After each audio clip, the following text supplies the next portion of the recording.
चाळीसगावच्या मिळूनबारी police ठाण्यामध्ये एक गुन्हा दाखल झाला. बनावट अपघात दाखवून विम्याची रक्कम लाटण्याचा प्रयत्न झाला. 4 पोलीस कर्मचारी एक इन्शुरन्स ऑर्गनाइज्ड क्राईम सिंडिकेटचा एक गुन्हा उघडकीस आणलेला आहे. त्यामध्ये काही इन्शुरन्स एजंट्स आहे. इन्शुरन्स एजंट्स जे गरीब आहे आणि ज्याचा टर्मिनली इल आहे, त्याचं आजारी मुले येणारे काही महिन्यात किंवा काही वर्षात मरण पावणार आहे असं लोकांना आयडेंटिफाय करतात आणि त्यांच्या नावाने मोठ्या मोठ्या इन्शुरन्स काढतात.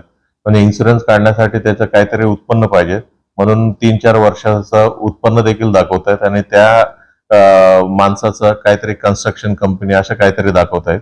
आणि त्याच पद्धतीचं एक नाशिक जिल्ह्याचं सटाणाचं राहणारं एक राजेंद्र जाधव म्हणून एक माणसं, त्याला क्रॉनिक लिव्हर डिसीज होत्या. त्यांच्या नावाने एक कन्स्ट्रक्शन कंपनी ओपन केलं होतं इन्शुरन्स एजंटनी आणि त्याच्यानंतर त्यांच्या नावाने इन्शुरन्स देखील काढल्या होत्या. म्हणजे श्रीराम फायनान्सला 50 लाख आणि इतर सर्व कंपनीला मिळून 7.5 करोड अंदाजे इन्शुरन्स काढल्या होत्या. त्या माणसाचा, राजेंद्र जाधवचा, फेब्रुवारी 2024 मध्ये मयत झाला होता, नॅचरल डेथ. त्यांनी जे इन्शुरन्स एजंट्स आहेत तेव्हा त्यांना काय करता आलेलं नाहीये, म्हणजे नॅचरल डेथ झाल्यामुळे त्यांचे कोणताही इन्शुरन्स मिळालं नाहीये. त्यांनी ओव्हरऑल प्लॅनिंग केलेलं आहे. प्लॅनिंग करून एक एप्रिल 2025 मध्ये एक बनावट ऍक्सिडेंट तयार केलं. ते बनावट ऍक्सिडेंट जे मेहुणबारा पोलीस स्टेशनमध्ये एका रोडवरती केलं होतं. मग ऑलरेडी त्यांनी प्लॅन केलं होतं की हॉस्पिटलमध्ये जाणार. जे हॉस्पिटलमध्ये डॉक्टर आहे ते कॉम्प्रोमाइज झालं होतं. त्यांनी बॉडी कोणता समोर नसताना MLC काढला आणि आपल्या पोलीस कर्मचारी चाळीसगाव शहर पोलीस स्टेशनचा 2 कर्मचारी देखील त्यांचा ही कॉन्स्पिरसीमध्ये सहभाग घेतला.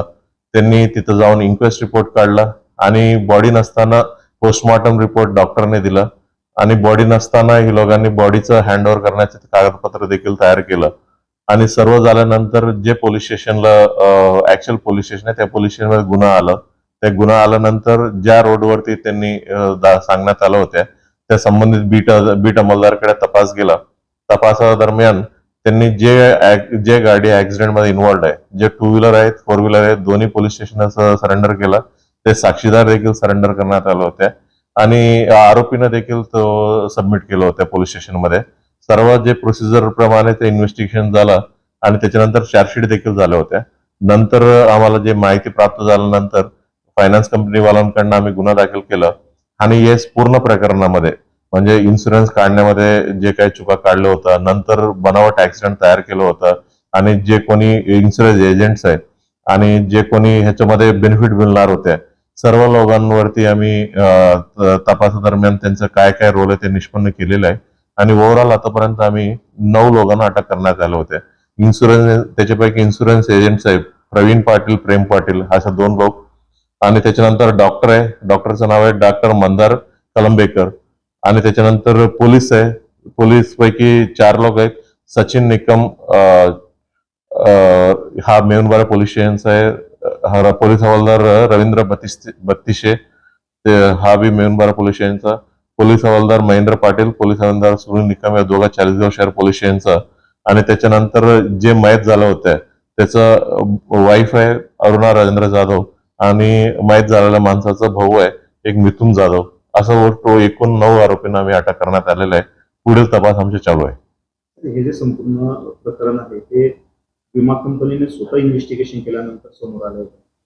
हा, विमा कंपनीला देखील म्हणजे त्यांचा ओव्हरऑल क्लेम मधून त्यांना डाऊट आल्या होत्या. त्यांच्या टीम देखील म्हणजे त्यांचं स्पॉट व्हेरिफिकेशन जेव्हा करायचं होतं ते स्पॉट व्हेरिफिकेशन वगैरे सर्व चालू त्यांचं केलेलं आहे.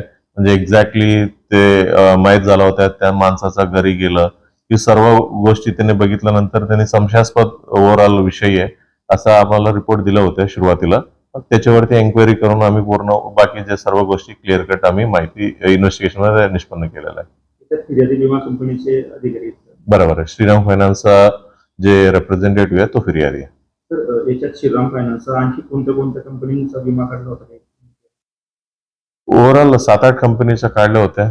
सध्या ते राजेंद्र जाधवचं नाव आणि श्रीराम फायनान्स मध्ये Bajaj Allianz life insurance, Birla life insurance, PNB MetLife India insurance company, Canara HSB OBC life insurance company, HDFC life, HDFC ERGO, Tata AIG life insurance, Zurich Kotak general insurance company, ICICI Lombard general insurance company आणि care insurance अशा सर्व मिळून 11 कंपनीमधून त्यांनी insurance काढण्यात आले होते. आतापर्यंत त्यांच्या इन्व्हेस्टिगेशन मध्ये, प्रिलिमिनरी इन्व्हेस्टिगेशन मध्ये त्यांना अजून काही क्लॅरिटी नाही मिळाल्यामुळे त्यांना अजून काही सँक्शन केलेलं नव्हतं अमाऊंट.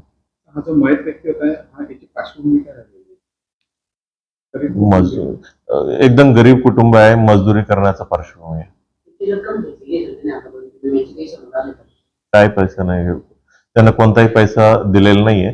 म्हणजे त्यांचं प्रिलिमिनरी व्हेरिफिकेशन मध्ये ही सापडलं म्हणून म्हणजे त्यांना कोणताही पैसा त्यांच्या हातात दिलेला नाही.